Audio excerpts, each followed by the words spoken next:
Hi everyone, it's Niamh here and welcome to my art journaling channel. Today we're going to be playing in my little Disillusions journal, making a really quick magazine collage dolls.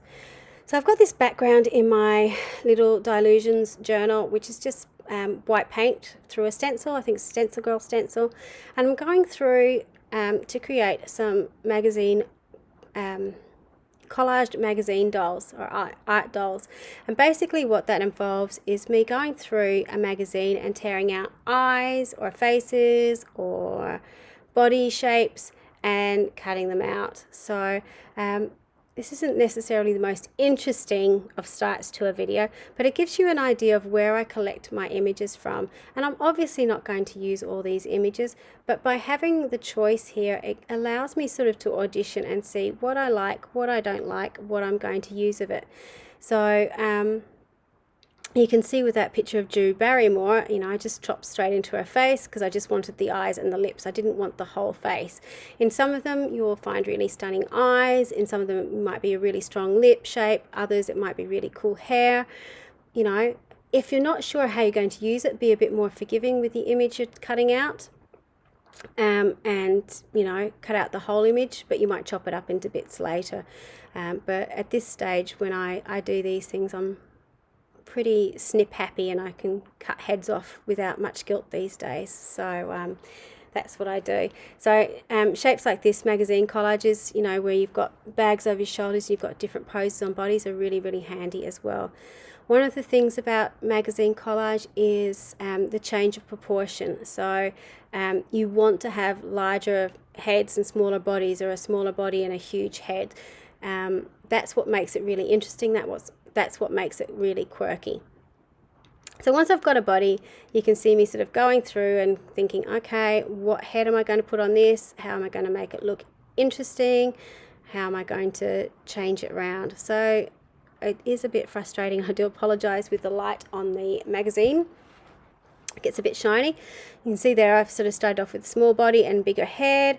Those ones are about the same. So you can see when you try and use the same sizes, it kind of works together, but it looks, doesn't look odd, but you don't have that huge juxtaposition that you would do if you use something different. So you can see by adding the bigger eyes onto that face, it suddenly makes it really stand out. The focal point is now the eyes in the page. You sort of wonder, why are her eyes so big? One thing I've found that's a little bit frustrating these days with particularly fashion magazines is everyone's makeup's gone a little bit neutral. I'm a big fan of really big cherry red lips on my magazine collages, and everyone's kind of gone away from that. They've got the beautiful neutrals. So that's where paint pens come in really, really handy, because you can then go over, like I'm doing now, and alter your images. So that's what makes it fun. If you don't like the color of a piece of clothing, you can change it. If you don't like the style, you can do something else. You can, make this now a turquoise and pink dress rather than just a turquoise dress. You can have big splots on something. You can have wiggly lines. You can do whatever you fancy. I really love using paint pens to do this because it's acrylic paint in a pen form, so it's really convenient for drawing over the top of things. You could obviously, if you wanted to, just use acrylic paint and a paintbrush. I don't have all that much control when I use paintbrushes because I tend to use too big a paintbrush to do it, so I find the pen's just a lot more convenient for me. When I do tend to do stuff like this, though, I do tend to try and limit my color palette somewhat. My go-to colors when I'm doing magazine collage tend to be that turquoise, that bright pink, a yellow, and maybe a green or a purple. I don't know why I choose those colors when I'm doing it. I suppose they're just nice and bright, and they stand out from the background. But you can see now I had that dress in the background, but I've pretty much completely drawn over it, so it looks completely different from what it used to in the past.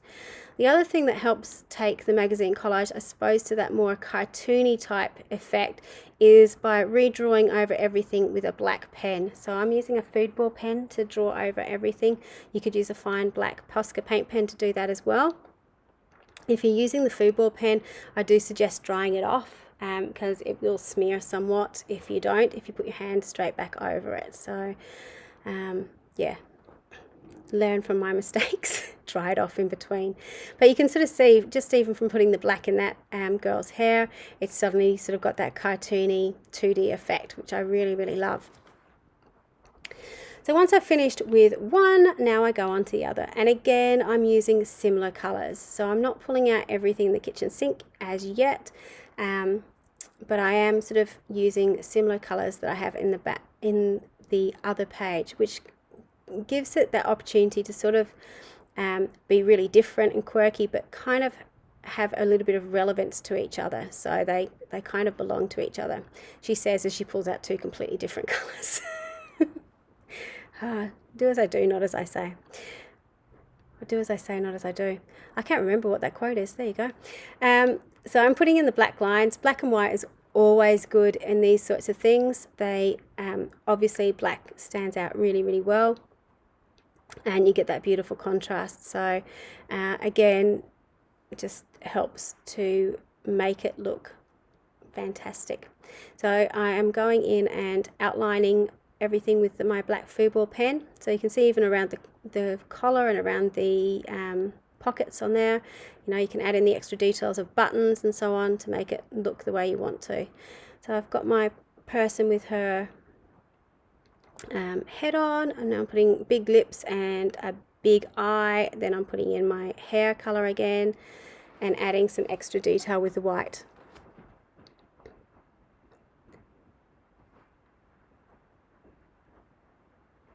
Sorry, I'm just watching myself get carried away here. It's been a little while since I did this video, so I'm trying to remember what I did.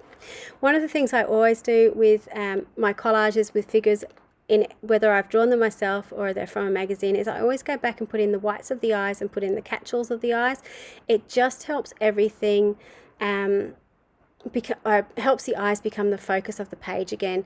You will notice, particularly if you're drawing something, until you draw the eyes in properly, it will always look a little bit alien-esque, and particularly on pages like this where you've got different sized eyes and something, it always looks a little bit odd. If you go back and put in the whites of the eyes, it suddenly looks like eyes again, and our brain automatically reads it as a face. Even though it's really quirky and odd, it will still read it as a face. The final thing that I'm doing on this page is going through and putting on a quote. And when I do magazine collages, I always like to have some sort of quote on my page, and they're usually snarky. So Be Happy, It Drives People Crazy is one of my favorites. So I've done this in a yellow pen, and I've actually outlined all my letters with black. Usually I would only highlight the bottom left hand corner and do like a highlight on it, but on this case, just to really pop it out from the background, I decided to completely encircle the letters. I also decided that I wanted to put a border on it, and I quite often put borders on my magazine collages. Usually I collage a border, but in this case I wanted to draw one. So this is very much like Di Reevely. She does quite a lot of hand-drawn borders on her pages. So I've just used my black Posca paint pen, used a curved ruler to rule out these curvy lines, and painted it in black, and then I've just put the white stripes over the top again to make a really simple border.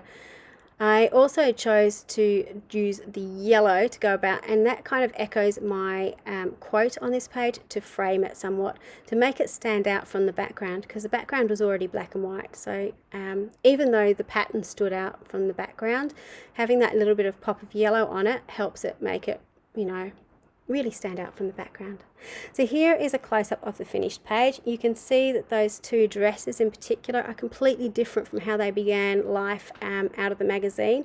Just by adding paint pen and by adding some black pen around it, it really gives you that sort of cartoony 2D style of drawing in your book, but you've got the model of the clothes underneath, so you're not drawing it by hand. You've got something there to support you as you're doing it. I'd really hope you have a go at doing this. It's so much fun. It's something great to do with kids as well. Until next time, bye for now.